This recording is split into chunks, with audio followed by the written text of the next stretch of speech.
హైదరాబాద్ లో drugs mafia కొత్త పుంతలు తొక్కుతోంది. ఇన్నాళ్లు కొకైన్, హెరాయిన్ యువతను మత్తులో ముంచితే ఇప్పుడు దగ్గుమందు పరేషాన్ చేస్తోంది. హైదరాబాద్ కేంద్రంగా ఎస్కఫ్ కాఫ్ సిరప్ దందాను డ్రగ్ కంట్రోల్ డిపార్ట్మెంట్ బట్టబయలు చేసింది. నమ్మలేని నిజాలను బయటపెట్టింది. ఎస్కఫ్ సిరప్ లో కొడైన్ పాస్పేట్ ఉంటుంది. మోతాదు మించి తాగితే ఇక మత్తులో తేలాల్సిందే.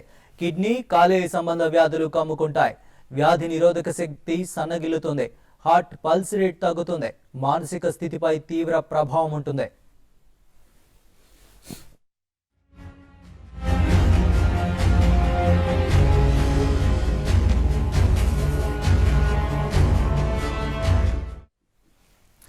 తెలంగాణ రాష్ట్రంలో కొత్త మాఫియా విస్తరిస్తోంది. దగ్గుమందు దందా జోరుగా సాగుతోంది. ఇప్పటికే డ్రగ్స్ లో యువత మునిగి తేలుతుండగా కొత్తగా దగ్గుమందు చిత్తు చేస్తోంది. 2-3 రోజుల కంటే ఎక్కువ వాడకూడని ఈ కాఫ్ సిరప్ కు యువత బానిసవుతోంది. కూల్ డ్రింకుల్లో ఎస్కాఫ్ సిరప్ కలుపుకొని తాగి మత్తులో మునిగిపోతోంది.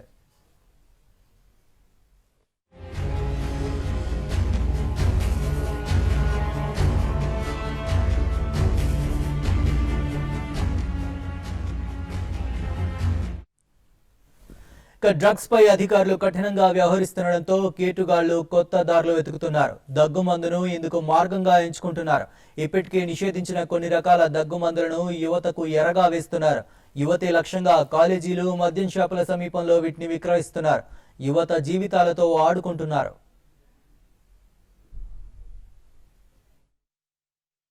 పబ్లిక్లో తీసుకొచ్చి అమ్ముతున్నారని ఒక అతన్ని తీసుకొచ్చి చూపెట్టడం జరిగింది.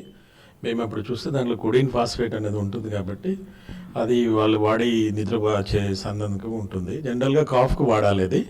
బట్ వాళ్ళు ఈ షాపులలో, బ్రాండ్ షాప్ ముందులలో వాళ్ళకు థమ్స్అప్లో కలుపుకుని తాగేందుకు వాడుతున్నారని చెప్పడం జరిగింది. దాని గురించి మేము ఇమీడియట్గా ఈ మందు ఏ షాపులలో అమ్మబడుతుందని తెలుసుకోండి. ఫస్ట్ మేము C&F అని కంపెనీ నుంచి డైరెక్ట్ స్టాక్ వస్తుంది. అక్కడికి వెళ్ళేసి ఏ ఏజ్ డిస్ట్రిబ్యూషన్కి వెళ్ళిపోతుంది, ఈ బ్యాచ్ నెంబర్ అని మా ఇన్స్పెక్టర్ని పంపడం జరిగింది. వాళ్ళు వెళ్ళిపోయి అక్కడ ఇన్స్పెక్ట్ చేసేసి ఈ పర్టికులర్ షాప్స్లలో వెళ్ళిపోయింది సార్, లాట్ ఆఫ్ స్టాక్ వాళ్ళకి వెళ్తుందనే ఇన్ఫర్మేషన్ ఉంటే ఇమ్మీడియట్గా మేము ఈ యాగ్నా శ్రీ మెడికల్ ఏజెన్సీస్ అనే ముషరంబాగ్లో ఉంది హైదరాబాద్లో, తర్వాత ఇంకోటి మారీ మెడికల్ ఏజెన్సీస్ కోటిలో ఉన్నాయి. రెండింటినీ కన్సర్న్ AD అండ్ కన్సర్న్ DAస్ని పంపించి ఎంక్వైరీ చేసి వస్తే అక్కడ నెంబర్ ఆఫ్ బాటిల్స్ అంటే హ్యూజ్ స్టాక్ అదర్ ఏరియాస్కి వెళ్ళిపోవడం జరుగుతుంది అనేది కనుక్కోవడం జరిగింది. ఇమీడియట్గా మా వాళ్ళు ఎక్కడెక్కడికి వెళ్తుందని చూస్తే దీంట్లో ఈ షాప్ పేరు మీద పడిపోవడం కాకుండా షాప్ పేరు మీద ఏమో బిల్ ఇష్యూ చేస్తున్నారు, స్టాక్ ఏమో మామూలు బాయ్స్ తీసుకెళ్ళి వాళ్ళు ఒక ర్యాకెట్లాగా తయారైపోయి బ్యాగ్లలో తీసుకెళ్ళి జనరల్గా పబ్లిక్ అమ్ముతున్నారు. జనరల్గా schedule H1 drugs doctor 2 prescription రాయాలి.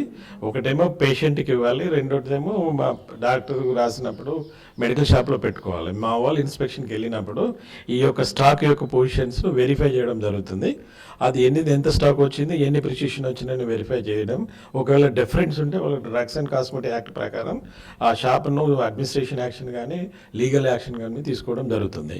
ఇప్పుడు మేము కనుక్కున్న మిస్యూజ్ అయినటువంటి షాప్లను సీజ్ చేసి కన్సర్న్ కోర్టులో వాళ్ళ యొక్క రికార్డ్స్ని పెట్టేసేసి వాళ్ళ మీద 27D మీద అంటే ఇలాంటి రూల్స్ని అతిక్రమించినందుకు వాళ్ళ మీద కేసులు కోర్టులో వేయడం జరుగుతుంది. దాంట్లో ఏంటంటే డ్రగ్స్ అండ్ కాస్మెటిక్ యాక్ట్ ప్రకారం సెక్షన్ 27D ప్రకారం 2 years జైలు శిక్ష ఉంటుంది.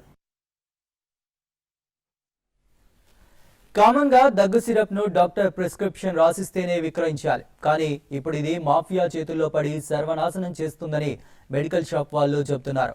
పిల్లల ప్రవర్తనను పేరెంట్స్ గుర్తించాలంటున్నారు. కొడిన్ ఫాస్ఫేట్ సిరప్ ఇది. కొడిన్ ఫాస్ఫేట్ నార్కోటిక్లో వస్తుంది. ఇది H1 డ్రగ్ కింద ట్రీట్ చేస్తారు. అడిక్టివ్ అవుతారు ఈ డ్రగ్ తోటి.